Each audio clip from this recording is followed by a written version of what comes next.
Welcome to the annual John Paul Memorial Lecture, Innovation in Land Conservation.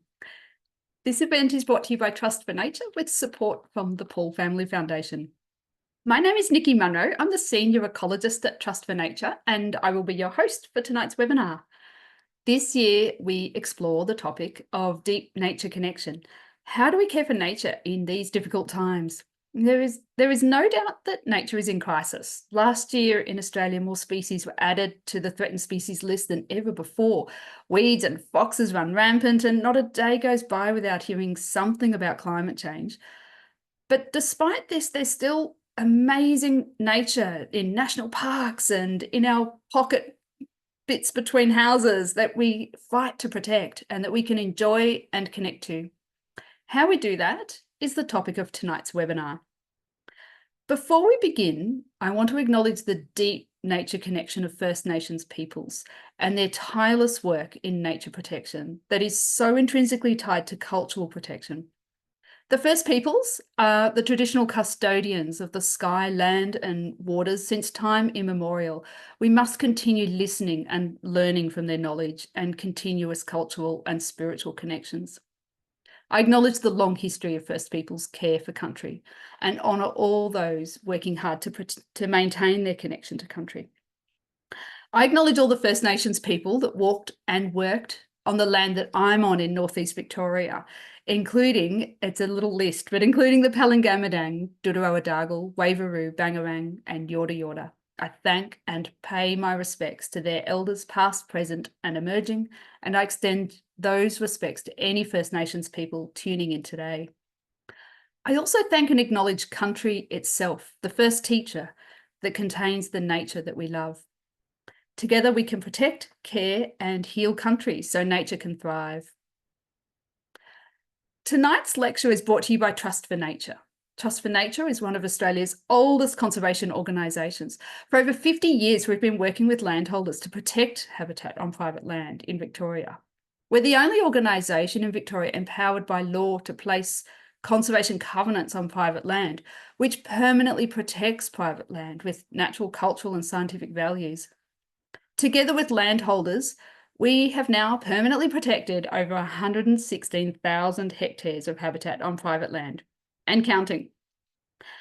We receive some support from governments for our work, but we also rely on the generosity of donors to do much of the work that we do.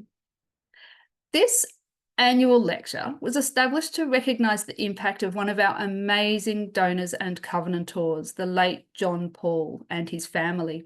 John was the former director of the Docker Plains Pastoral Company, which is not far from where I live here, and he was passionate about combining agriculture with conservation. He established Victoria's largest conservation covenant at over 1,000 hectares in size along the Ovens River. It's amazing. Thank you so very much to Mary, Paul and the Paul family for supporting this lecture tonight. Over the next hour and a half, we will hear from each of our guest speakers. There will be time for a short Q&A session at the end. If you have a burning question, please type it into the Q&A section at the bottom of your screen. We will do our best to answer your questions. Some will be answered by our guest speakers via responses in the Q&A box or live during the panel discussion at the end. Before I introduce our guest speakers, I want to give you some context to tonight's topic. There is an increasing body of research that suggests nature is good for our psyches, and we have practices that reflect this, like Shinrin-yoku or forest bathing, bird watching, and our love of camping or bushwalking. People are naturally drawn to parks or beaches and to feel awe at a forest of giant trees. The famous Harvard naturalist E.O. Wilson coined the term biophilia to describe humanity's innate tendency to focus on lifelike processes and to be drawn towards nature, to feel an affinity for it, a love, a craving. Many people, when asked, resonate with this. I know I do. However, despite all this longing for nature, we're increasingly disconnected from it. Most of humanity live in cities where buildings dominate the view and cars are the dominant sound. Water comes from taps and food from supermarkets, and this landscape is chopped up into land parcels and blocks and suburbs. Within this world in which we find ourselves, how do we connect with the nature that is left? And does this connection lead to caring for nature? Richard Louv, author of the book Last Child in the Woods, wrote that we cannot protect something we do not love. We cannot love what we do not know, and we cannot know what we do not see or hear or sense. By this, Louv means that we will have no drive to protect nature if we don't connect with it first. And to connect with nature, we need it nearby, to interact with it. I'm lucky enough to be surrounded by people who are connected to nature and who do some amazing work to protect it. I see land care groups restoring degraded lands, First Nations groups returning lost processes such as fire to country, landholders managing weeds. There are defenders and speakers and writers and photographers and researchers and decision makers all trying to protect nature. I'm also very lucky to interact all the time with landholders who care for nature so much they've put a Trust for Nature conservation covenant on their land, so it's protected forever. But nature is still suffering, and by many of our measures, it's still going backwards.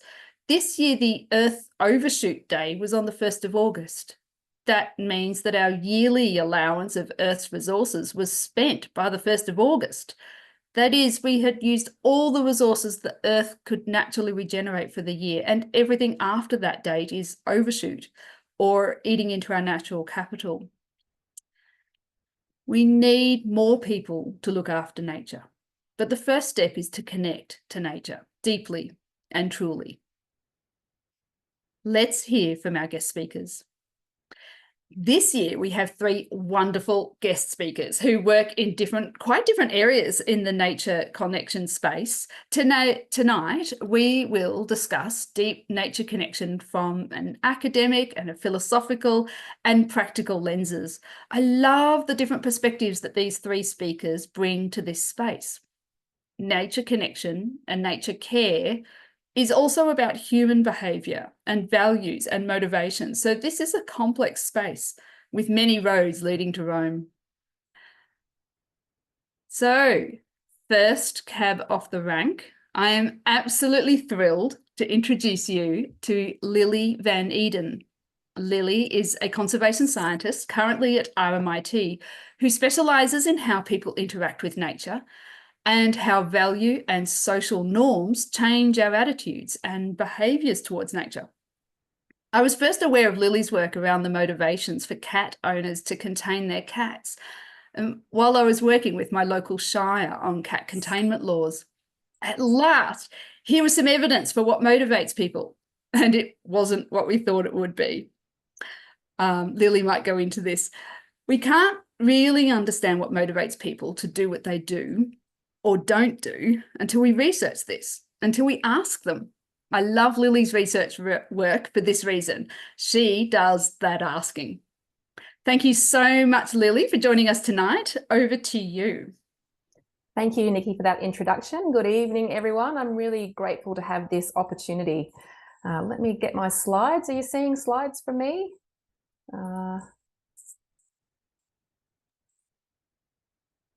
Yes, Lily, lovely. Awesome, great. Well, yeah, so I am going to talk tonight about nature connection and nature-friendly behaviours through a kind of behavioural psychology lens, giving a few contrasting perspectives and throwing a few ideas around. I'd like to start by acknowledging that here in Australia we all live on Aboriginal land, and I would particularly like to acknowledge the Wurundjeri people on whose land I live and work on, and pay my respects to their elders past and present. The Wurundjeri people have been caring for and connecting with this country for tens of thousands of years.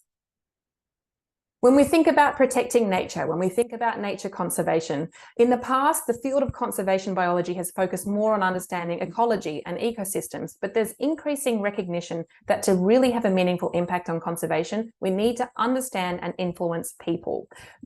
And that's because many of the threats to nature are caused by human actions, but also because humans have the power to make a difference. We also have the agency to respond to the biodiversity crisis. I'm aware that the imagery that I've used here with people at a beach cleanup, might imply that I'm trying to put the onus on the individual broad members of society, that it's our responsibility to reverse this major crisis that our environment is facing. And that's not my intention. It does tend to be where a lot of my work is focused, but I also want to make what I think is a really important point, that behavioral psychology and behavior change interventions, the same principles that we think about the kind of work that I do can also be applied to change the behaviors of people who are in really powerful positions, CEOs, leaders of industry, leaders of government. Those people can also be influenced to make those big system changes that we really need to see. So, when we talk about nature behaviour change, my own journey through this work has been very much built on the 3 years I spent working in Victorian government for the Department of Energy, Environment and Climate Action. And so DECA has a biodiversity strategy. Like any other state in Australia, it's got goals around ecosystem restoration and managing threats and things like that. But what's really novel about this biodiversity plan is that it has explicitly human-focused goals. So those are to get more Victorians to connect with nature and to encourage nature-friendly behaviours. And so this has been quite an innovative approach, and it was implemented in 2017, and the federal government has since followed suit with the Australia's Strategy for Nature in 2019, which has essentially the same kinds of goals built into it: connect people with nature and promote stewardship behaviours. So why include nature connection in here when really what we want to be doing is achieving those pro-environmental outcomes through pro-environmental behaviours?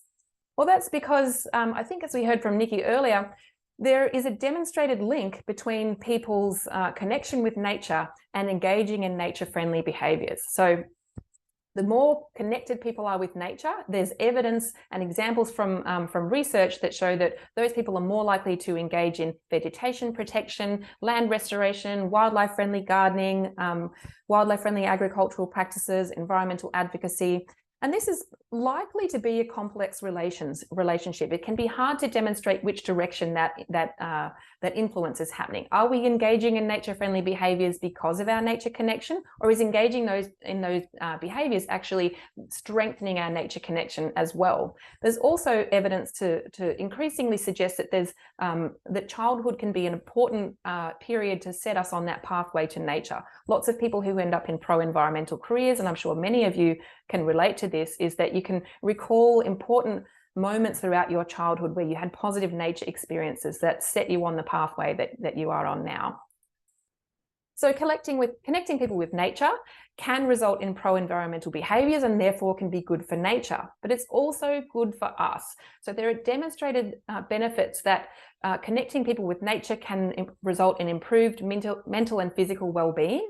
There's an association between higher nature connection and higher life satisfaction and happiness. And those sorts of principles have been built into some of those practices, like, as Nikki mentioned, Shinrin-yoku, forest bathing, green prescribing, and even therapeutic horticulture. That idea that engaging people meaningfully in practices in nature can be better, improve their resilience, even improve social cohesion, getting people together in nature.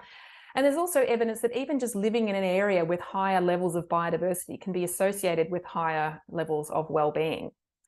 Given this connection between nature and human well-being, during the time that I was working in government, we were running annual surveys of a representative sample of Victorians, around 1,000 respondents each year. And we ran a survey just after the end of one of the biggest lockdowns that happened in Melbourne. And we asked in that survey, do you think the time that you've spent in nature has increased, decreased, or stayed the same during the lockdowns compared with pre-pandemic? And there was roughly an even split, with people spending more or less or no change. But I think what was interesting is that there are some demographic predictors. Women and younger people were more likely to spend more time in nature during the COVID lockdowns. people spend a lot of time in private gardens and urban parks, and I think associated with that was there was an important component of having access in your nearby area. We were limited with our travel, so in order to spend time in nature, there needed to be nature around you, and we saw that through doing spatial analyses of things like urban tree canopy cover, distance to nearest park from where the respondents were living, those sorts of things. And what I think is a really important take-home message here is that there's also a social justice element here, in that we found that while individuals' own economic status maybe wasn't so influential on whether they spent time in nature or not during COVID, whether they lived in an area that was higher versus lower socioeconomic status was an important predictor. So people who live in wealthier areas were more likely to be spending time in nature. And that may be a result of their circumstances, their employment situation during and flexibility of working from home and things like that. But also in Australia and in other cities around the world, there's evidence of a kind of green gentrification, that there's inequality in people's access to nature. Wealthy areas tend to be greener, have backyards, have urban tree canopy cover, those sorts of things. So when we're talking about nature connection, what is it that we're talking about? What does this kind of buzz term actually refer to? There are a few different definitions in the psychology literature, but they generally all sit around the idea of understanding relationships with nature, how you think about nature, how you feel about nature, how you interact with and experience nature, how you view nature to be part of your identity, your perception of self, how important is nature to your understanding of who you are. A lot of the thinking around this space has been driven by some work done out of the University of Derby in the UK, who have influenced a lot of the pioneering work done in government by Natural England. And so they've done a lot of work on nature connection. And so I'm borrowing some of their thinking here. With making the point that connecting with nature is not just about spending time in nature. It's much more than that. It's about meaningful time in nature, so moments, not minutes. It's all well and good to go for a run in an urban park or something like that, but that might not be strengthening your nature connection, whereas observing nature through different senses, hearing, touching, intentionally noticing nature is what can help to build that relationship with nature. And some of those benefits can actually be achieved, even those well-being benefits associated with nature connection, through not actually being outside. So you could be listening to a podcast with nature sounds. You could have a poster of a rainforest in your office or something like that. So it's about that intentionality rather than the physical place that you might be. So that's what nature connection is, and we, in a very quick summary, and evidently there are benefits. There are lots of benefits to connecting people with nature, both to nature, but also to society. There are lots of reasons we might want to build society's relationships with nature. But I'm interested to know, do we need people to connect nature in order to save it? And in order to discuss that, we need to have a think about behavioral psychology. How do you change and understand people's behavior? The way that I approach this work is generally through two lenses. The first one is through understanding what we think about as ourselves as individuals. What's going on in your mind, a psychology lens.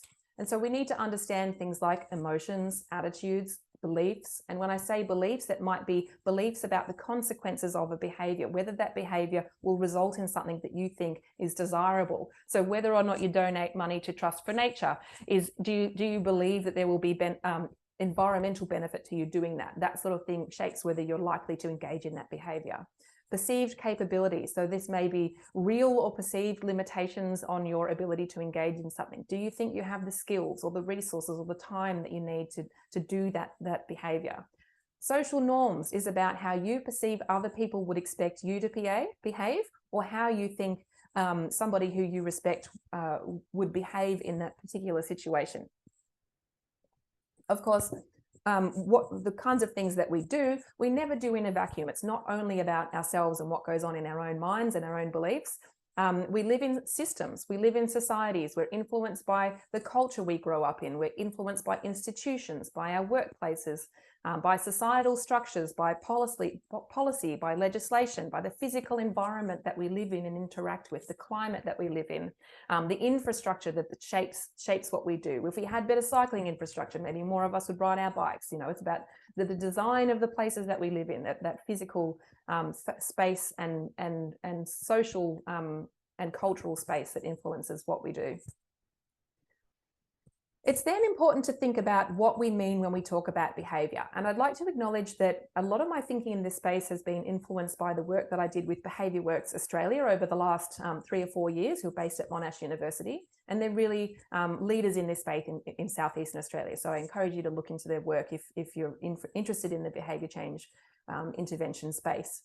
And so they use this ATTACT framework, which is about breaking behaviours down into their core components to understand what might be an appropriate intervention to change a behaviour in a particular circumstance. So that you would break down thinking about behaviours into who is the target audience, what is it that you want them to do, what is the context in which that's happening, when does it happen? And so to give an example, let's say we want people to be choosing locally native plants when they're revegetating, when they're planting in their garden, whatever it might be. We might break that down to be the target audience is gardeners or private landowners on rural properties, for example. And we want them to be choosing locally native plants when they visit a plant nursery, when they're planning to make some changes on their property or garden. So in terms of, just to give a bit of a narrative around that, if I think about my own lived experience, I live near, within a kilometre's walk of a major outdoor nursery and homeware hardware store. And so I can walk down there and with good intentions walk into the native plant section, and a lot of what's there might be Australian plants, but plants that are not native to the area that I live in. So if I want to go and get locally native tube stock, I've got to get in my car and drive to the specialist nursery at Louv University, which is 20 minutes away. And that's a barrier to people who may not know such a place exists, may not know about the benefits that choosing locally native plants might entail. And so, yeah, we've got to kind of think about what are the situations in which people are making those decisions, and how can we create the path of least resistance to the desirable behaviour.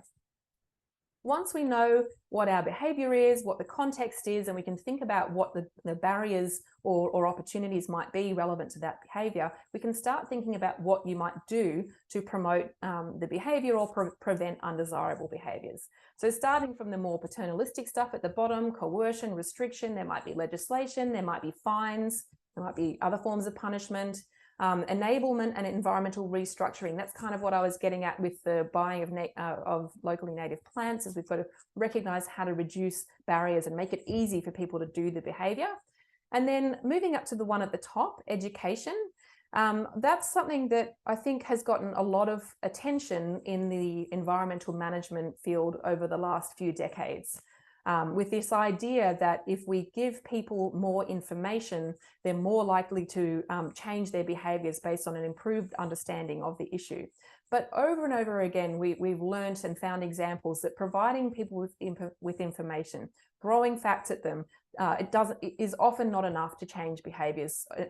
Maybe it is among some people, but not necessarily the target audience. What we need to do is understand and harness the target audience's values, emotions, and experiences. So I'm going to assume that for those of you that have tuned into a webinar on your Thursday evening about deep nature connection are probably people who already have a strong sense of connection with nature, already hold strong environmental values. But it's important to recognise that your target audience, the people whose behaviour you want to change, may not hold those values, may not have that connection with nature. So what do they care about? What are their values? Who do they identify with? If they don't see themselves as an environmentalist per se, who do they see themselves, and what is important to them? So I'd like to go through a couple of examples of how I see it's important to recognise that you are not your audience, and also think about what role nature connection may or may not have in different ways we might influence pro-environmental behaviour. So this first example I'm going to give is quite a famous one. It's a bit old, it's a bit dated, but I just think it's such a great quirky example of pro-environmental behaviour change without really talking about the environment at all. And that is the Don't Mess with Texas campaign. It started in the late 80s. They recognised in the state of Texas there was this problem with littering along roadsides and highways. And so they got in a contractor to develop a campaign to try and reduce littering along roadsides. And so that organisation realised that the main perpetrators appeared to be young men. And those men were like cowboy hat wearing, pickup truck driving, don't necessarily view themselves as having as being environmentalists or holding pro-environmental values, but what was important to them is that they really strongly identified as being Texan, very patriotic, and so they created this campaign around protecting Texan identity, targeting that Texan identity, but also with a very strong and kind of quirky masculinity focus on it, because they recognized that it was young men they were trying to change. So that included a country music song that Willie Nelson sang on a TV ad. This image on the left here is from a screenshot where they've got a couple of American football players who, you can find this video on YouTube. It's worth watching if you want to laugh and you're interested in this stuff, but they actually kind of jokingly threaten physical violence towards litterers in Texas because they see it as an affront to Texas. So it's a kind of funny campaign that doesn't use an environmental message really at all in the messaging. It appeals to those alternative values, and it was quite successful. Like a reduction of 70% in littering is a hugely successful outcome for a behavior change campaign. And it's also gone on to become this kind of cult icon. You can still go to Texas and buy tourist paraphernalia with that don't mess with Texas branding on it. I think without it being quite so extreme, and it's as an example, I think we could see some similarities in the thinking there with the Keep Australia Beautiful campaign. It's got that green and gold Aussie feel about it. It's about appealing to people's pride in the beauty of Australia, and it's got a kind of moralistic messaging there of doing the right thing without really focusing there on an environmentalist lens. Nikki mentioned this example earlier, and I probably do flog the dead horse with this one, because I think it's just such a great example, and it comes from the work that we did in Victoria when I was working in Victorian government. And again, it's about recognizing that you are not your audience. For people like myself and probably many of you who identify as environmentalists, keeping your cat contained to protect wildlife might be a good enough motivator to keep your cat contained. But for many people, that's not the case. So we distributed this survey and we asked people who had cats about their behaviors in managing their cat's movements. So is their cat allowed outside at all? Is it allowed only during the day? Is it allowed out at nighttime? When it's outside, what is it able to do out there? Can it roam freely, or is it in a cat run or a backyard from which it can't escape, or is it supervised? So we really just wanted to understand who's letting their cats out at all, unsupervised, allowed to roam freely, and who is managing their cat's behaviors 24 hours. We found that cat owners generally did have concern about their cats' potential impacts on wildlife, but that did not predict whether or not they contained their cats. What were important predictors of cat containment were those things around cats' well-being. People care about their cats more than maybe that not more than they care about wildlife, but their cat is obviously a priority for them. So for example, people who contained their cats were more likely to be people who were worried that their cat would be hit by a car, lost, attacked by a dog, all those sorts of risks associated with roaming. And conversely, people who allowed their cat to roam were more likely to hold beliefs that keeping their cat indoors would be detrimental to the cat's well-being. They thought it was normal and natural for cats to be outside and even to engage in hunting behaviour. We did this work in partnership with Emily McLeod at Zoos Victoria, and the zoo is running this great campaign with the RSPCA called Safe Cat, Safe Wildlife. And so this data we collected really enforced the approach that they're taking, where there is a component talking about wildlife. It is the zoo after all, but the campaign is ultimately around supporting people to keep their cats contained and giving them the tools and information they might need to adequately stimulate their cat and ensure their cat has a happy and healthy life without it freely roaming, to protect both the cat and the welfare of our wildlife.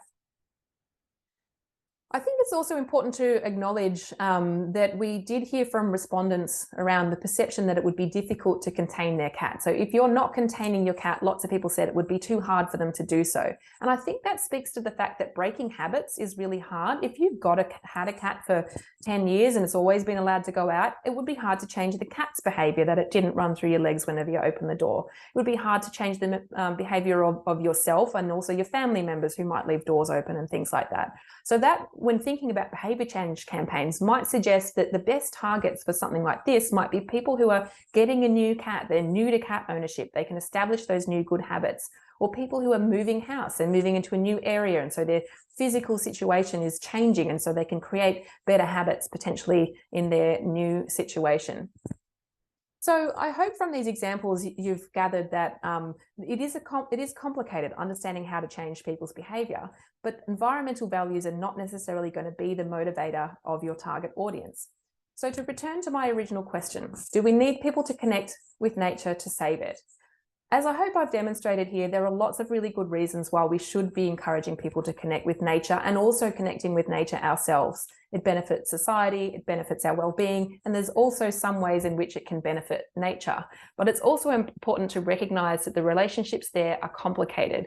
Yeah, I think having a revolution in society's relationship with nature so that society as a whole places more value on protecting nature would probably have some great consequences to the environment. But we don't have the time to wait for that revolution. There are some things that we just need people to do now. And I think we need to recognize that, yes, nature connection is valuable, certainly to ourselves and to many people, but not necessarily to the people whose behaviors we want to change. And so we need to have an understanding of how we can inform that behavior. And if we can get somebody to not litter or to keep their cat contained, we don't need to care why they do that other than to inform our campaign. I don't care if it's not informed by environmental values. We just want to achieve that behavior change and ultimately the benefit to the environment.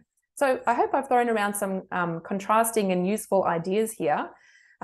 Please do feel free to contact me if you're interested in this kind of stuff. I've listed some of the research that I've talked about here, and I'd also just want to mention that we wrote an article in the conversation about that cat containment work, which you can Google if you are interested. Thank you. Thank you so much, Lily. That was fantastic. And certainly when I was working with my local shire on the cat issue, we were producing a public video, and on the back of your research, we upped our local vets contribution, awesome, talking about the health benefits to, and drastically downgraded my contribution of the impact on wildlife. So great to know it's being used. Thank you, Nikki. Absolutely. And like you say, I don't care how, so long as the wildlife can be protected. Thank you so much. That was wonderful. I just want to remind people to post questions into the Q&A if at the bottom of your screen. I can see a couple of people have done that. Thank you very much. Now, I would like to introduce you to our second speaker, Claire Dunn. I am so excited Claire is able to speak to us tonight. Claire is a truly deep thinker and a practitioner of wild nature connection. She has taken deep nature connection to places most modern people wouldn't know was possible, which is really exciting. She is a rewilding facilitator through her organisation Nature's Apprentice, and has written 2 books, My Year Without Matches and Rewilding the Urban Soul. Both are fantastic. As well, she's written many articles and had many public talks. Claire runs rewilding courses, and for full disclosure, I'm currently doing a course with Claire in nature-based leadership. Welcome, Claire. Thanks so much, Nikki. Good evening, all. Thanks so much for having me speak tonight. I also just want to start with acknowledging the Wurundjeri people on whose land I'm living on the banks of the Birrarung here on the outskirts of Melbourne, and really want to start with some gratitude for this place. I had my first summer swim tonight, so I've got mud between my toes, and just gratitude for the warm weather and the shower of rain that just came at dusk, and for the ravens building their nest just outside my studio here, and really just so nourished by my connection to this place. I'm going to share my screen now, and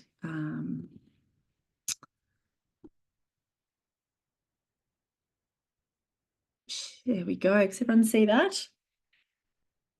So tonight I really want to share some stories and some images about the medicine of deep nature connection, which is, of course, our theme for the evening. And there was definitely some overlaps with what Lily just shared there. And also, I'm going to be sharing some stories from the field, I guess, in terms of how do we put into practice some of the ancestral life ways of those who've come before us, those who were intimately connected with the earth? What can we learn from our forebears about how to connect deeply with nature and translate that into city living? But if we're talking about connection, I also feel we need to talk about disconnection. And this is one statistic that really shocked me when I read it. The ABS reported that for 98% of Australian children, watching TV or videos out of school hours remains the most common recreational activity. I just take a deep breath when I read that. A UK study found that the radius in which a child has been allowed to roam has shrunk by over 90% in the past 2 generations. And in Australia, 2/3 of parents will not let their children play outside unsupervised. And Richard Louv, in his book, which I'll talk a little bit about, stresses the vital need for unstructured playtime in nature. And I imagine that a lot of you listening and watching right now probably had one of the childhoods that Richard Louv speaks of, you know, the last child in the woods, where you did get to play outside unsupervised and unstructured, and how vital that is for planting the seeds of nature connection.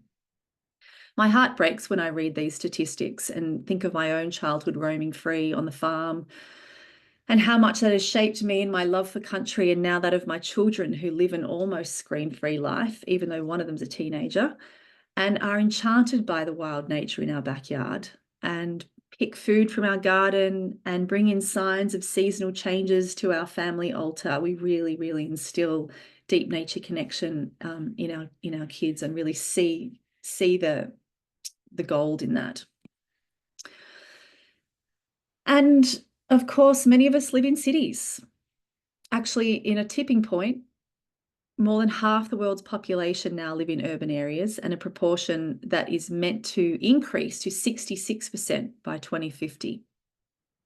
I followed an episode of a National Geographic journalist created an episode called Call of the Wild, which explored deep nature connection. And he said, we're in a petri dish at the moment as a global Western culture, undertaking this huge experiment. What happens when we remove ourselves so profoundly from nature?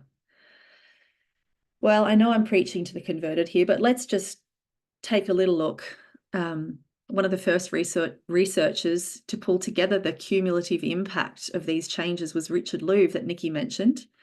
And in his book, The Last Child in the Woods, Saving Our Children from Nature Deficit Disorder, he spoke of this nature deficit disorder, which is not in the medical manual, but it essentially holds that the decreasing amount of time kids are spending in nature, and adults, is having a strong and significant impact on children and adults in like physical health and well-being, cognitive abilities, behavioral patterns.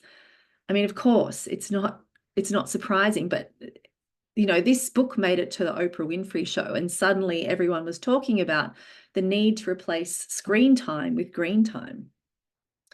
But one aspect of it that's really worrying is acknowledging that kids now are information rich, in terms of they know about the ecological collapse and runaway climate change, most of them, but connection poor. And that combination of information rich and connection poor is actually quite dangerous. So what is the medicine needed in this age of disconnection, in this ailment of separation? So for me, it's the medicine of connection, of deep connection, of a kind of relationship with nature that starts to tap into what our ancestors knew, a deep sense of belonging to place, an aliveness and a well-being that comes when we're connected with something greater than just the human lens. This is just a photo of one of the rewilding deep nature connection camps that we've held over many years. So how do we do it? How do we instill deep nature connection sentiments in ourselves and our children? And what does deep nature connection mean for me? So to answer this question, I need to share some of my own story. So I once went in search of the medicine of nature connection after finding myself at the ripe old age of 27, which is going back quite a ways now, a seasoned environmental campaigner for the Wilderness Society, but I was burnt out and losing faith. The consuming passion of my early adulthood had started to consume me, and I was losing faith in the project itself. I'd come to see that the core reason, the underlying reason for this ecological crisis ran much deeper than what the election cycle could fix. And as Lily also pointed to, compelling statistics and information can only kind of bounce off hearts that aren't in love with the world.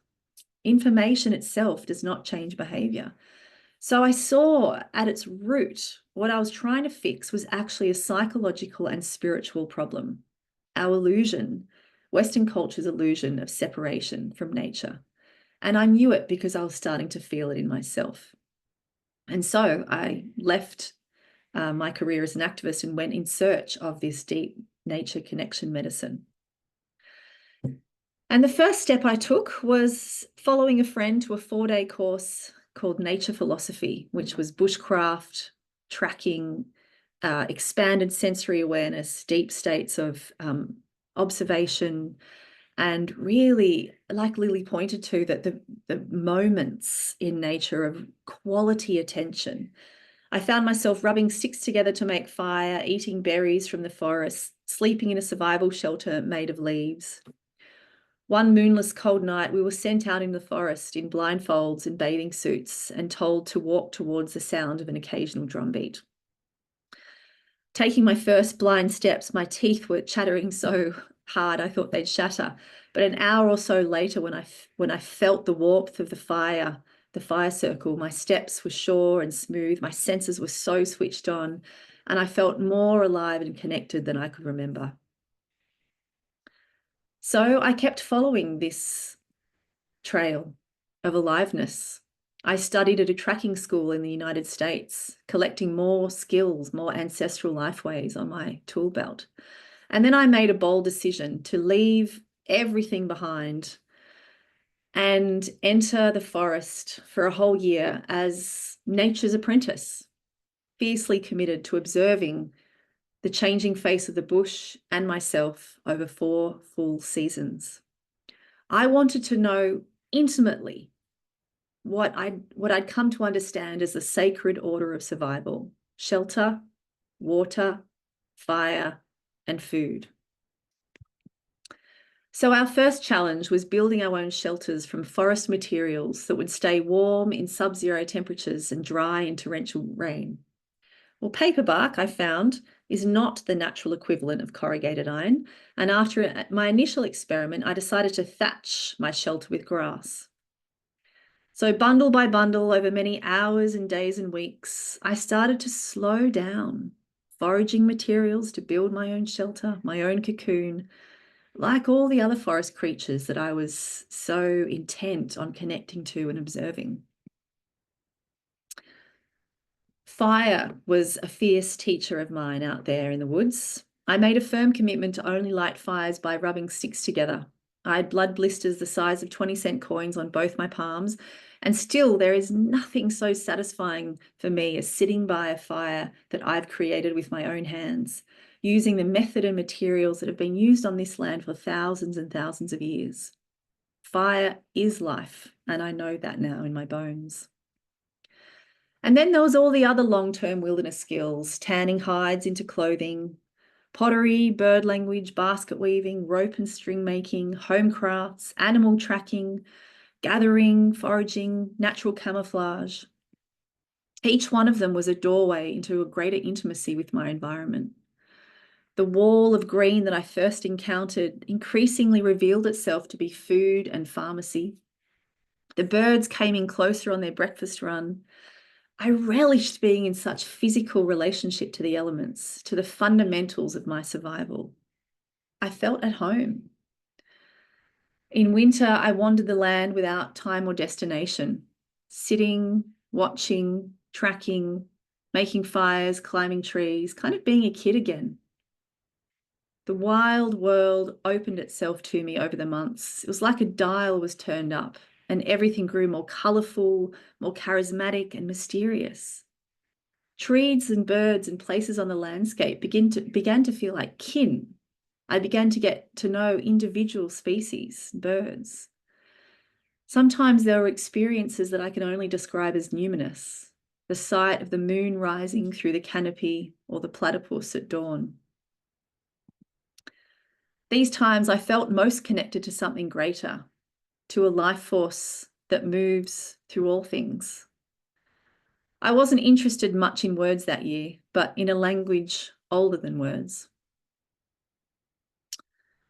But the 4 seasons came to an end, and when I returned from that year, a new word had entered the public vernacular, a verb, to rewild. The word itself for me is so evocative. It speaks 1,000 words. It's simple conjunction of re and wild, pointing to the fact that we were all once wild and can reclaim what that means for us in whatever way is meaningful to us. And rewilding apparently is what I was doing with myself in that last 12 months. The word itself has its origins in conservation biology, referring to the strategy of reintroducing top-order predators back onto the landscape, the most famous example being Yellowstone National Park.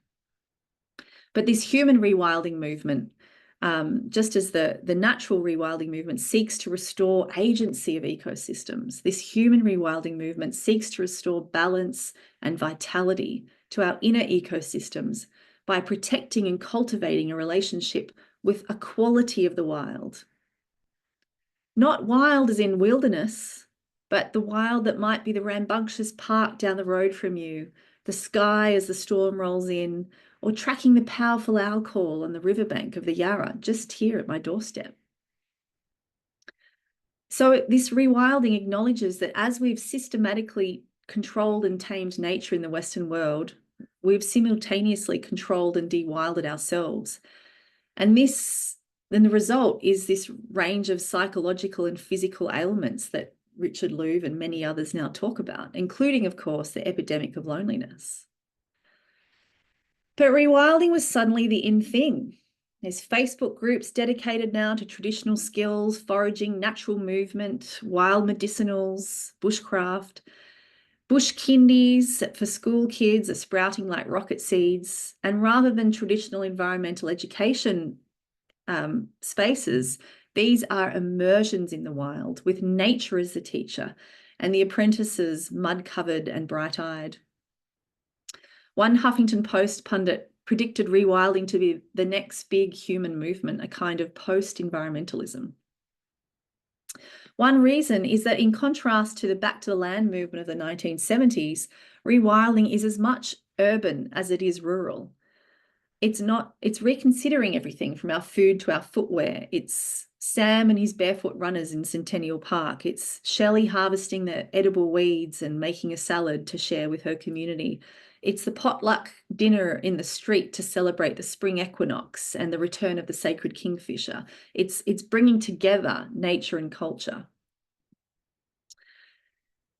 So John Young is a master tracker, a bird language expert and an anthropologist, and he has also been living and breathing this same question of how to connect people to nature for a couple of decades longer than me when I stumbled upon his work. He says we have a nervous system, we have a circulatory system, but what most people don't realize is that we also have a connectivity system. We have an instinctive longing to connect with nature, with family, with community, and with the deepest parts of ourselves. John speaks of the science of connection modeling. What cultivates deep bonds of kinship and empathy to the natural world, and what inhibits it? So connection modeling, or deep connection, he says, is a direct conversation between our nervous system and nature itself. So again, it's nothing to do with information. It's direct conversation. And like David Gessner, that National Geographic journalist, suggested, we are hardwired for connection given the right opportunity. And importantly for us busy city dwellers, John Young emphasises, just like Lily did, it's not the quantity of time in nature that we spend, but it's the quality of time. It's the quality of our attention and our curiosity and what that teaches us over time about the patterns in nature in our place, and how that builds our sense of empathy, love, connection. So deep nature connection, John Young says, is not to be confused with outdoor recreation or environmental education. It's different goals and different outcomes. Deep nature connection relies on a repatterning of the nervous system to one of connection through direct physical experience. So John developed a set of 13 core routines of deep nature connection that mirror how Indigenous cultures mentor their young into developing these strong ropes of connection, which I realised include a lot of the things that I was just naturally doing that year in the bush, like wandering without time and destination, full of curiosity, tracking the birds, adopting a sit spot, learning earth skills, giving gratitude, journaling. So after my year in the bush, I found myself one of the 86% of Australians living in a city, and needed to ask myself the question, well, how do I put this into practice? How do I stay connected while in the city's busyness? So I began to do the exact same thing that I did in my year in the bush in the city. I wandered, I foraged, I learnt the patterns of the birds in my area, the weather patterns. I tracked the fox and the powerful owls and the water rats. But this time I didn't do it alone. This time I did it in community. And that's the other thing about deep nature connection. It includes others. It includes a village, includes recreating village technologies. His photo is from an experiment my friend Taj and I undertook in one of the long lockdowns. We were getting very bored. It was a hunter-gardeners challenge, we called it, and it was eating only what we grew, foraged, or bartered from within the city limits for a week. So it was a week that I feasted on my community connections that I'd fostered as much as I did the delicious acorn pancakes that I had with local goat yogurt. And it became the last chapter of Rewilding the Urban Soul, the book that I wrote about my experiments of deep nature connection in the city. Now, I think I've only got another minute or two. So I just want to mention that I also experimented not just on myself, but on others, seeing what happens if I put into practice these 13 core routines of nature connection with city dwellers. So I started a Rewild Fridays group that gathered every Friday in an urban parkland in Melbourne's inner north. And we did all the practices of deep nature connection. And lo and behold, even though it was only between school hours on a Friday, these participants began to report quite a transformed and changing sense of relationship to place, such that they didn't even know it was happening until they looked back over the year and realised they had developed a deep love for country and, by extension, the country around their home, and they'd started to instill that in their children. So I might end with one of the foundational pieces of a deep nature connection practice. It's something very simple and very profound. It's called a sit spot. And the instructions might go something like this. Find one place that calls to you, close to your home, even in your backyard, anywhere that has a touch of the wild and you can feel outside the human eye. So go there often, daily if possible. Know it by day, know it by night, in the wind, in the rain. Expand all your senses in all directions. Notice everything that's moving in this place. Apprentice yourself to this place. Listen closely and see if you too might hear the call of the wild. I think that's my 20 minutes. Thanks so much, everyone, for listening. Thank you so much, Claire. I've spent a year without electricity, but a year without matches is a whole step bigger. And it was a couple of years ago that a friend of mine, Jade, was giving a talk at the Off-Grid Living Festival, and she put it to the audience that how many of you, hands up, how many of you have spent a week alone in the wild, and not a single person, not one. And she was horrified. And yeah, it was quite surprising. And then it was like, anybody spent 3 days alone? Or a night? A night? No. Thank you so much. That was wonderful. Okay, now I am very grateful and very thrilled to be able to present our third and final speaker, Fiona Murdoch. Fiona and her partner Phil and daughter Emily manage a conservation reserve in the Mallee called Rakajilum. I hope I've pronounced that correctly. Fiona will tell me. This is a 490 hectare semi-arid property that Fiona will tell us all about. I love the photos of this property and I'm hoping to visit it over the next few months. It looks so beautiful.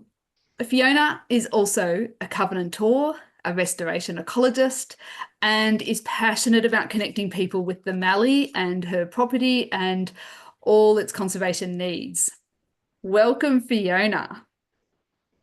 Thanks so much, Nikki. I will. Hopefully you'll be able to see my screen shortly. Yeah, looks good, Fiona. Thank you. Wonderful. Excellent. So I'm really, really pleased to be here tonight, but I'm a little bit overwhelmed to be paired with Lily and Claire, whose work is just amazing. But I've been asked to present tonight a bit of a practical perspective on what engages people to become connected to nature, and does that connection lead to people acting for nature? And based on our experiences, as Nikki said, on our conservation property. Oh, I am progressing this. Yeah, excellent. So we are in the Mallee in far northwest Victoria, and the country we're on is the country of the Latchi people, Sandhill people, and we pay our respects to elders past and present by acknowledging the 60,000 years of good land management that went before us, and trying every day to do what we can to repair the damage that's been done in the past 200 years. So Rakajilum is 50 kilometres southeast of Mildura. It joins Hattakolkai National Park on 3 sides, which is really lovely, and it is a property that's protected forever with a conservation covenant from Trust for Nature. Rakajilum's a really diverse property. We run from semi-arid pine woodlands to native grasslands. We have floodplains and, of course, the beautiful Mallee woodlands on the red sand dunes. We've looked after Rakajilum for over 20 years, and for many years our activities were just traditional conservation activities, rabbit and weed control, revegetation. In the last few years we managed to complete a 13-kilometre conservation fence around the property to manage grazing pressure, and that's just been amazing. It's allowed us to move into the space of drought refuge and climate adaptation, which is pretty exciting. But it wasn't until a couple of years ago that I realised that we needed to do more. We needed, as a family, to not just be looking after this one little property, we needed to be involving others. And I came to this realisation through our daughter Em. So this is Em here. She's just turned 18, and watching Em grow up has given me an insight into how, in particular, young people connect with nature and how they interact with nature. So on the left here are my spark birds. They're the birds of my childhood that I remember growing up in Ocean Grove. We had a beautiful native garden, and that garden was host to many, many beautiful birds. I watched the eastern spinebill forever. I can remember the year the spotted pardalotes nested in a pile of sand, because as a child, who knew that a bird would dig a tunnel to nest in? I was just amazed. But when I returned to that garden, Mum and Dad have done a great job, but the garden's still there, but the little birds have gone. So it brought home to me that it's harder for young people to connect to nature because there is less nature for them to connect with. And the other thing I came to realise, well, actually Em told me, is that when young people are in nature, they feel this incredible burden to fix it. So they're fully aware of climate change and biodiversity crises, and they feel burdened with a responsibility to fix it. So as a mum, I thought I was raising a child for whom nature would spark joy, and to hear Em describe this burden that she feels was pretty devastating. So we decided as a family to start Mallee Conservation, and we would share stories of awe and wonder, and we'd share stories of positive actions that we were doing and having some success to repair a bit of a broken landscape.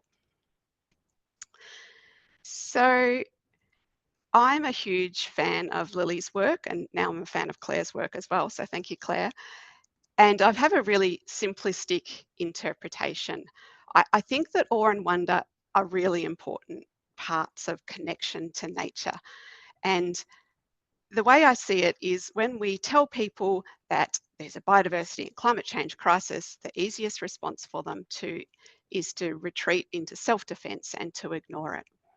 But if we start from a place of awe and wonder, so people have an experience in nature that gives them goosebumps, it gives them that swelling joy that just bursts forth, that's a connection to nature, and that's a good feeling, and people want more of that.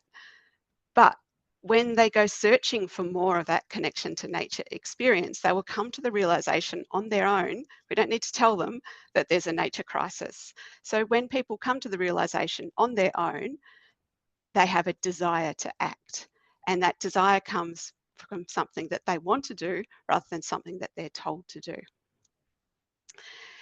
And that desire to act is an opportunity, but we can still stuff it up. If we take that desire to act and say to people, actually, it's really hard, it's no fun, you're not going to enjoy it, it's going to be really unrewarding, then that desire to act turns into inaction, sadness, despair, frustration.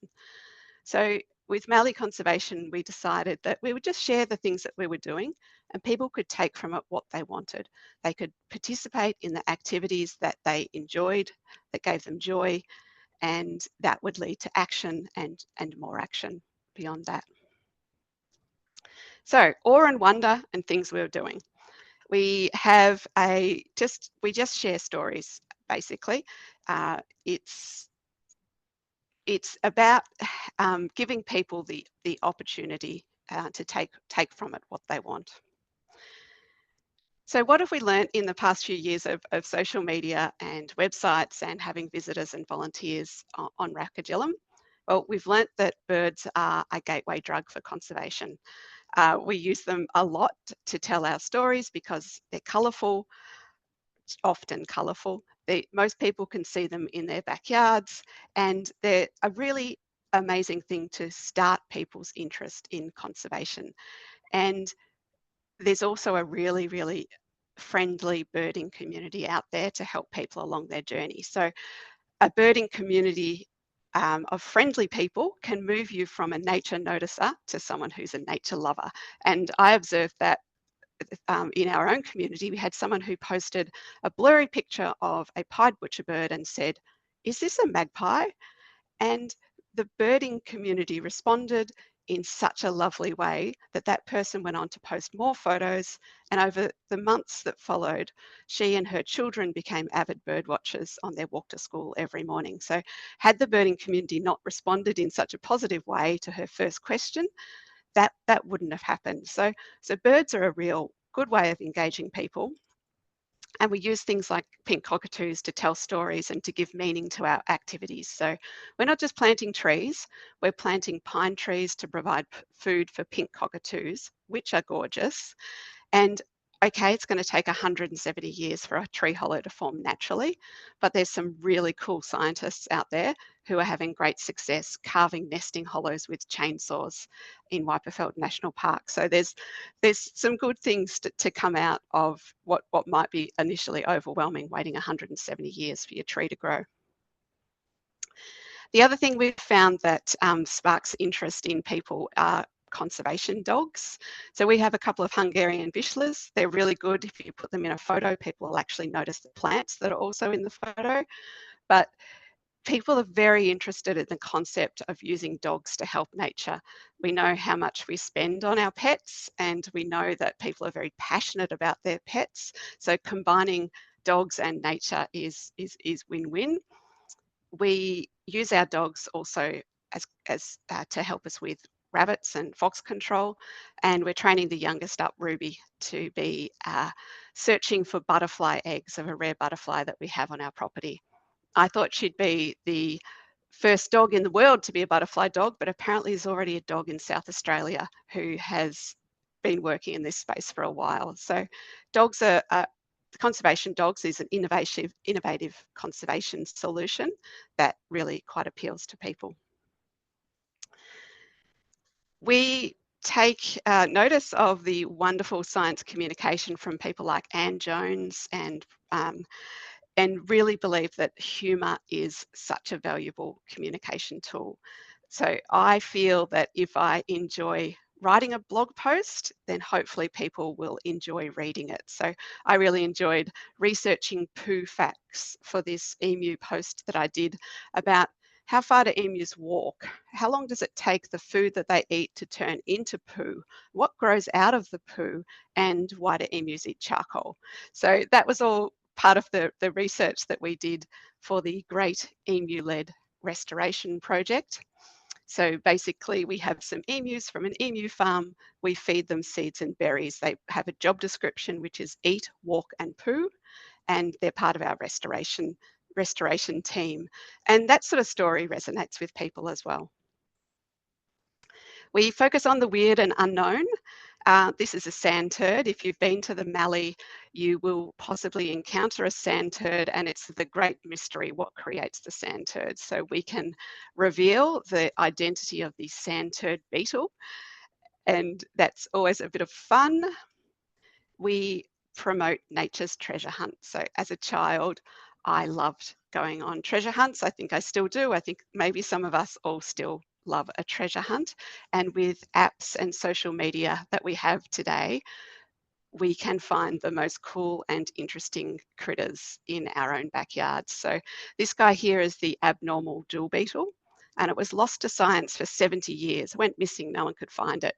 And we found it in our backyard because we responded to a post on social media from a jewel beetle expert who was looking for this guy, and he directed us to some possible places we could find it. So that was really exciting, and now we're connected to jewel beetle scientists across Australia, and it's all a very, cool thing to be part of. We do talk about rarity. We have a butterfly on our property. There's only 2 populations in the world. It's in a fairly precarious state, but we really focus on the interesting, bizarre life history of this butterfly. So the caterpillar lives entirely underground. It's done away with plants. It doesn't eat plants at all. It feeds on baby ants within the ant nest. And the host ant also has a really interesting story. It's called a sugar ant. It loves urine, and that's what helps it survive in our semi-arid environment, the nitrogen in urine. So when we're talking particularly to school students, we say to them, if you wee in the bush, you're helping this ant that can save this butterfly. So relating things in a memorable way is the hope that those sort of stories stick, and it's a bit of awe and wonder in people's nature experience. We also share just anything that we learn along the way in managing a conservation property. So there's a lot of interest in our conservation fence. So we invite people to come and visit, or we tell them anything that we learnt about the conservation fence. And there's always lots of interest in the weird things that my husband Phil builds to make restoration a bit easier. So does this connection to nature through awe and wonder, does it actually lead to action? So along with the social media posts and the website, we've been inviting visitors and volunteers onto Rakajilum for the past few years. And we think, yes, we think that people are looking for an opportunity to contribute to nature, but in a way that suits them. So we have regular visitors to the property, and they're probably the usual suspects. We have, bird watchers, we have plant nerds, we have people that chase butterflies or ants or grass or whatever it is. And we love them when they come because they share this incredible body of knowledge, and that knowledge sharing helps us manage the property.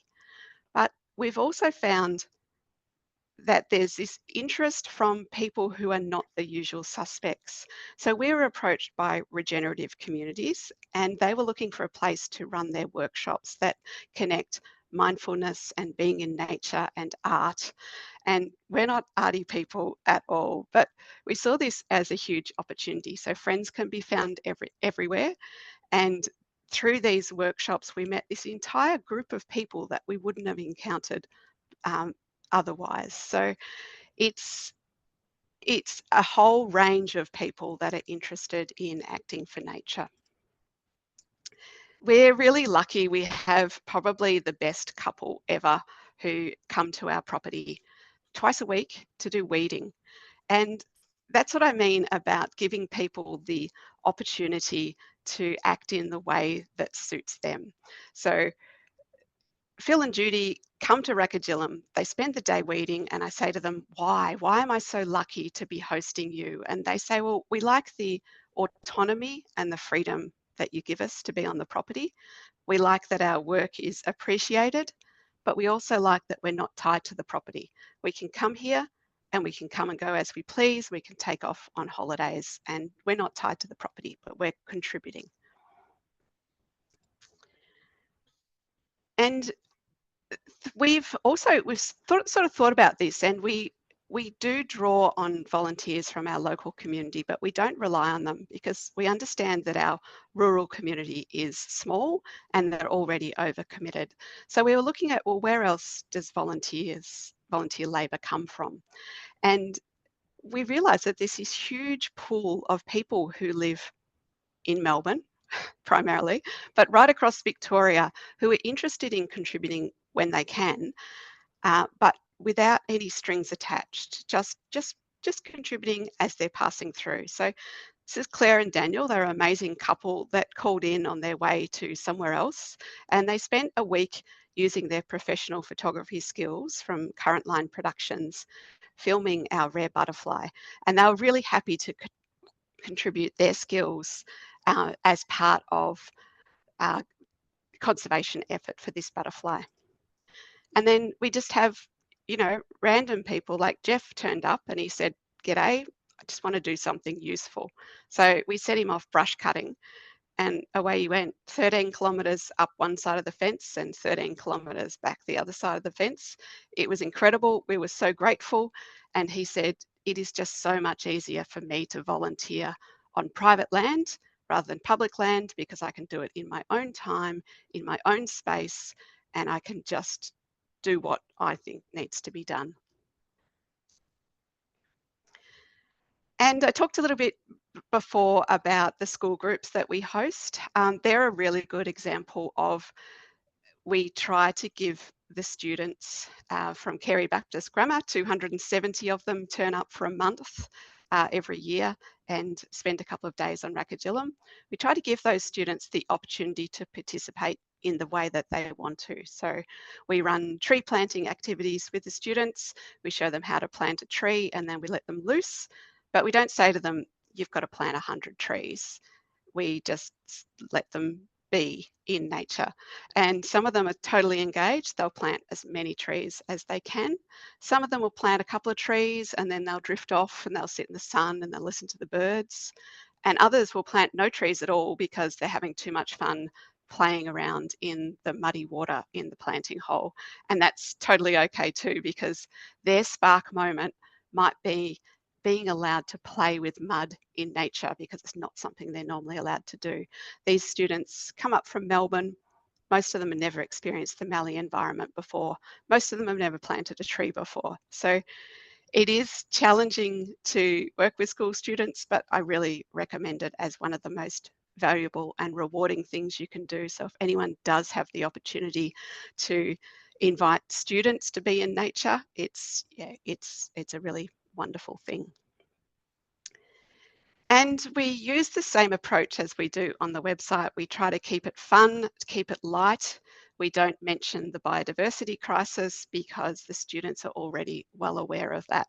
So one of the activities we ran this year was having the students bury a huge pair of cotton underpants in the bush. And that was a soil health activity, so they could understand how these cotton undies might decompose over the next couple of months. And it was just hilarious to watch their reaction to when we unveiled the task of what we were asking them to do, and also the names that they came up with for their undies. So just extraordinary. So I would like to end, another hat that I wear is Land Covenanters Victoria, and I wanted to end on this note for you. So when we started up in 2021 with the support of the Rendare Trust, we established a way of this as a way of supporting members who have conservation covenants on their property, supporting those members to connect and share knowledge, to ask questions, to be part of a community, and to also advocate for the removal of barriers that might prevent people from taking up private land conservation. And that was great. So we have over 140 members in the Land Covenanters Victoria family, 200 properties right across Victoria. But what we didn't expect when we set up was how many friends would also sign up to this. So we've got over 100 friends, and these friends don't have a conservation covenanted property because often they don't have the opportunity. So if you think about it, it is a privilege to be able to manage land for conservation. Not everyone has access to that privilege, particularly for young people. So there are a huge number of people who are out there looking to connect and to contribute what they can to private land conservation. And if you think about it, we've nearly got a 1-for-1 match, friends to covenanters. So there's an idea there.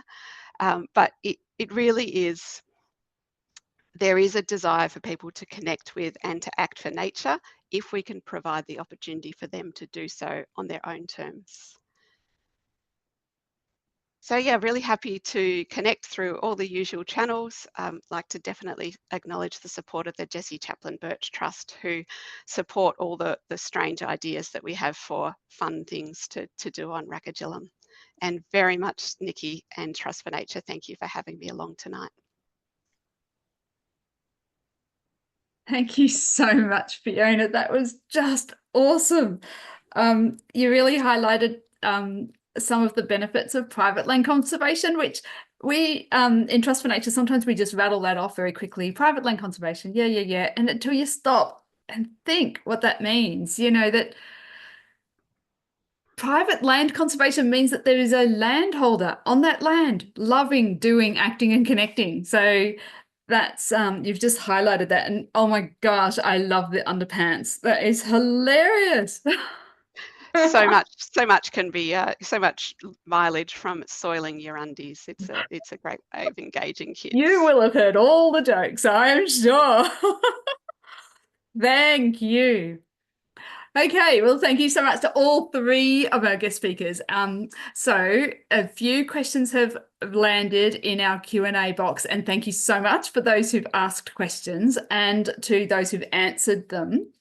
While any more questions roll in, we've got time for just a few questions, but I've got one to start with.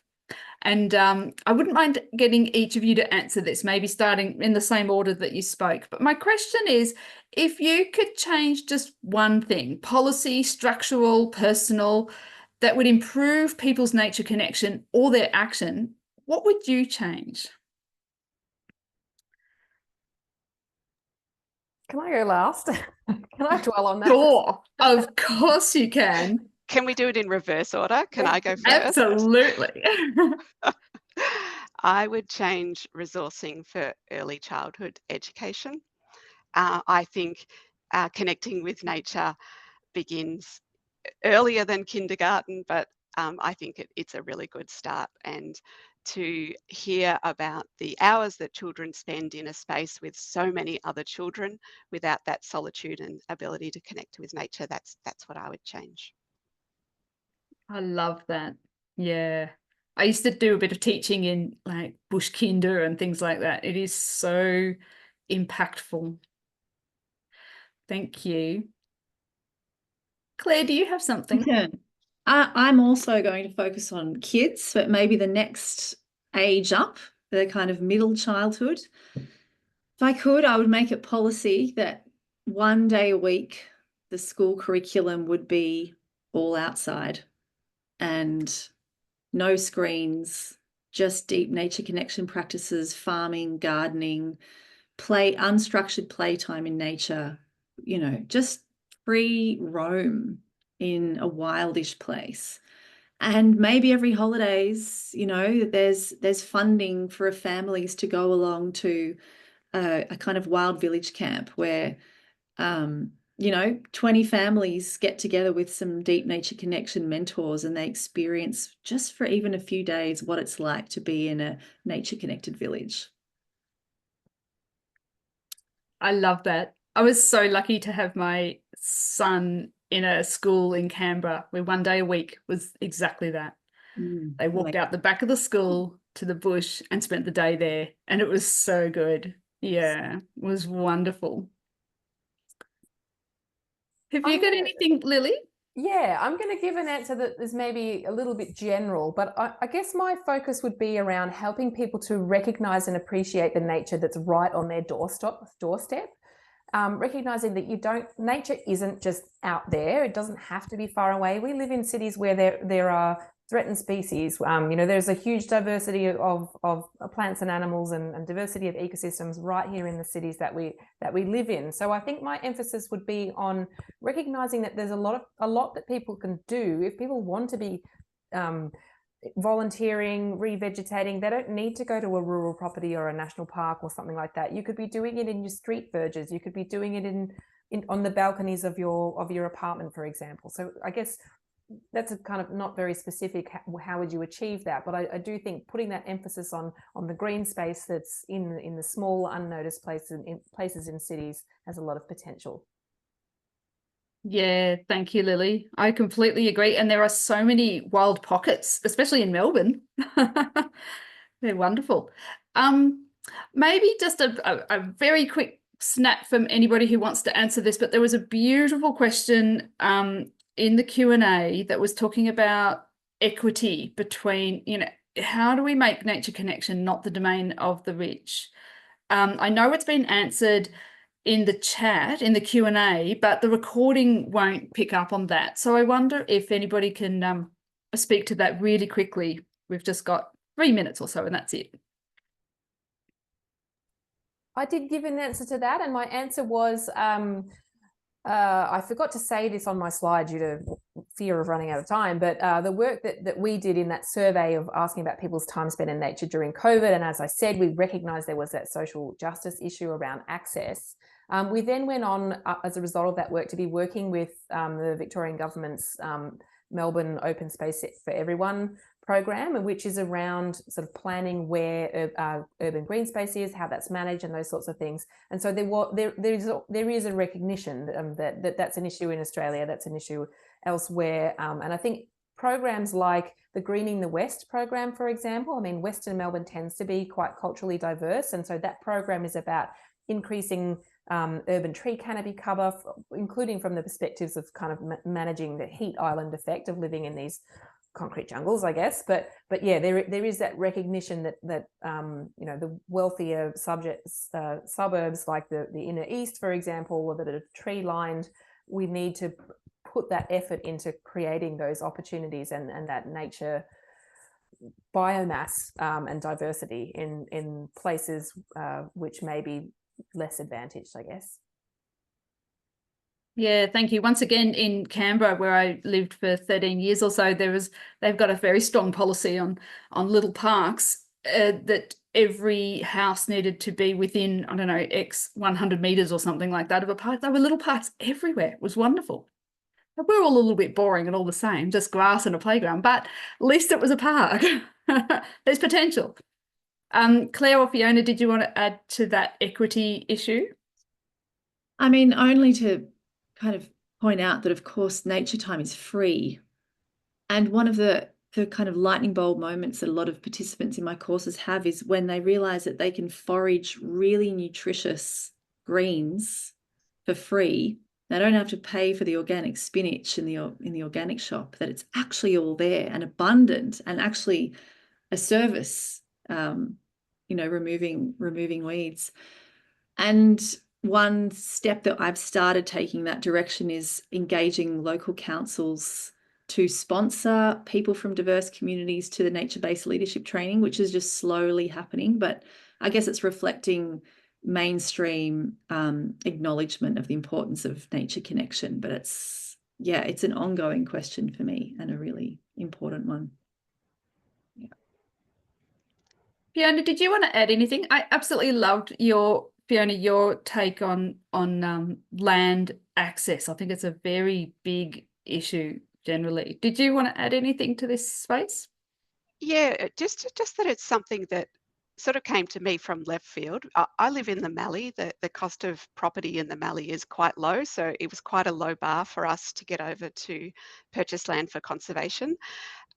So it came as a surprise to me how many people said to me, I would love to do that, but there is no way I will ever be able to afford it. So that's my new passion. How do we connect these people that want to look after conservation properties, don't have the means to do so, with people who have conservation properties and need help? Like, it's, so stay tuned for that one. Love your work. Okay. Thank you everyone for your questions, and to our panelists for their answers. That's all we have time for tonight. This webinar was recorded and will be available on the Trust for Nature website. Search, give it a week or two, but search under the John Paul Memorial Lectures to see this one and our past lectures. We've got several there. They're all fantastic. Huge thanks to all of our speakers, Lily Van Eeden, Claire Dunn and Fiona Murdoch. Thank you so much. I think this has been probably the best John Paul Memorial lecture we've ever had. I love it. And another big thank you, of course, to the Paul family, whose support makes this lecture possible. Thank you. And thank you to all our listeners for joining us this evening. If you would like to help support private land conservation and conservation and protection in Victoria, please check out Trust for Nature's website and find us on social media. We're going to leave you with a video of some of our landholders who are nurturing their deep connection to nature, protecting some of Victoria's natural wonders on the Mornington Peninsula. Thank you, everybody, and good night.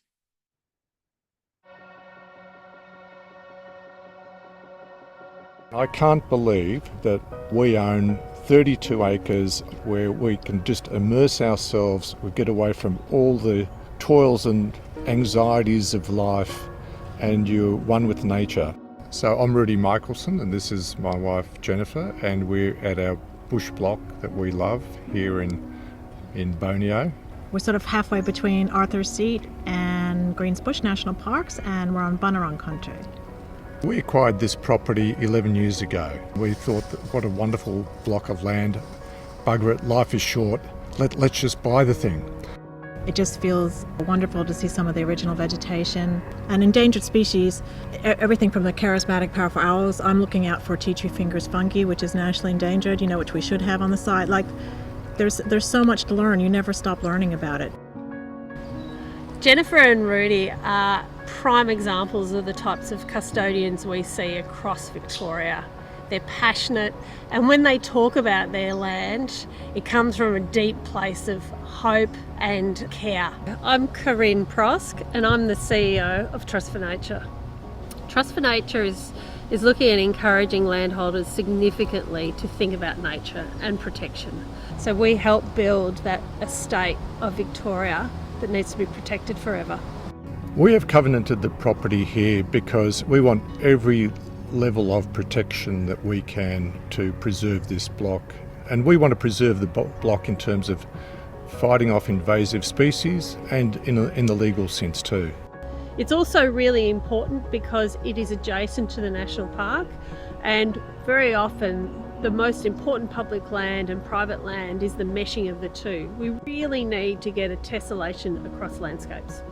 Covenanted properties are exempted from paying land tax, so everyone's experienced hikes on land tax in the last year or two, and if you want to sidestep that and do something for the environment and for future generations, covenant. It's all about the people we work with. We really are here to enable them to be the best they can, and together we'll be able to protect Victoria's wonders. We feel like we are doing everything we can to protect this property. And to feel like that we're stewards of it for a period of time is just such a pleasure. And we want to maximise the insurance to protect this land for as long as we can.